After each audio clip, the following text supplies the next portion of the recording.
राम राम राम। सत्संग के क्या चमत्कार है? सत्संग चमत्कार उससे कुछ बोध होता है ना, जैसे नींद से आंख खुलती है तो एक दूसरे संसार में आ जाते हैं। ऐसे सत्संग के द्वारा हमें ज्ञान होता है तो एकदम संसार में जैसे फंसे थे उसे एक आंख हो जाती है। ये चमत्कार होता है। मानो संसार में जितना राग और द्वेष होता है, मेरा तेरा होता है, सत्संग ठीक तरह समझने से इसमें फर्क पड़ जाता है। तो मेरे मन में यही बात आई कि अपने जानते हैं जिनके साथ अपनी ममता की है, वो ममता पहले थी क्या और फिर रहेगी क्या? ममता छूटती नहीं, कामना छूटती नहीं।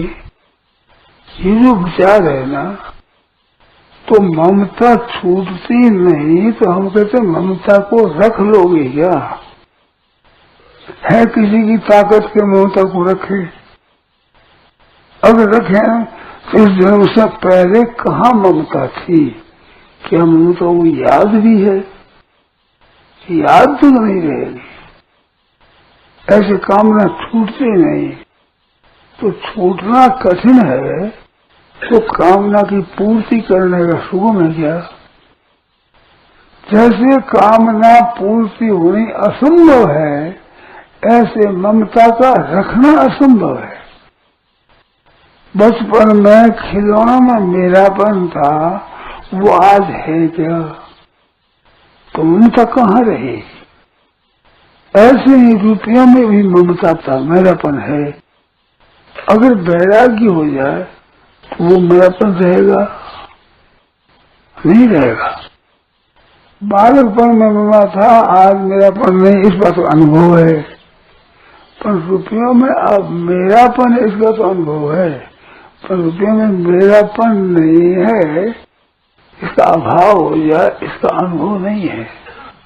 वैराग्य हो जाए तो अनुभव हो जाएगा, पर वो वैराग्य नहीं है। थोड़ा भी वैराग्य होता है तो वो ममता कम हो जाती है।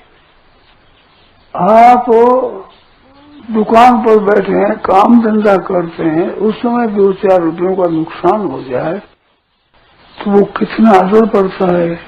और सत्संग करते हैं, उसमें बचे वहाँ 2-4 रुपयों का नुकसान हो जाए तो कितना असर पड़ता है। ये तो अनुभव में होगा ना। तो सत्संग करने से ये राग द्वेष काम क्रोध हर्ष शोक चिंता भय उद्वेग आदि की ये वृत्तियां वैसी नहीं रहती। शोक चिंता होती है, सत्संग मिलने पर वैसी चिंता नहीं होती, मेरा शोक नहीं होता। ये चमत्कार है। देखो, दुख दूर करने के लिए धन कमाते हैं कि हमारा दुख दूर हो जाए, सुखी हो जाए हम। तो धन से इतने सुखी नहीं होते जितने सुखी सत्संग से होते हैं। तो बात क्या है, इधर आप ध्यान कम देते हैं। आप थोड़ा ख्याल करें तो बिल्कुल चमत्कार है कि सत्संग किए बिना जो राग द्वेष हर्ष शोक और चिंता भय उद्वेग होते हैं, सत्संग करने पर वैसे नहीं रहते, उसमें जल्दी पैदा नहीं होते। 3 तरह की बात होती है, ध्यान देना। एक तो राग द्वेष काम क्रोध आदि बार बार आते थे, अब उतने नहीं आए, उनसे कम आते हैं। सत्संग करता है, साधन करता है, अपना ठीक अनुभव करता है तो उतना बार बार उतना जल्दी जल्दी आएगा नहीं। दूसरी वे आते हैं जब एक जोरदार बबका आता है तो वो जोर का उतना बबका नहीं आएगा जितना वो ठहरता था पहले, इसलिए ठहरता नहीं। ये 3 तरह का फर्क पड़ता है। बार बार नहीं आता और जितना जोर से आता उतना नहीं आता, और जितना दिन अधिक ठहरता था उतना अधिक नहीं ठहरता। ये साधन करने वालों का प्रत्यक्ष अनुभव है। ऐसा होता है कि नहीं होता है? तो फर्क पड़ता है कि नहीं पड़ता है? ये चमत्कार है सत्संग का। नारायण नारायण नारायण नारायण नारायण।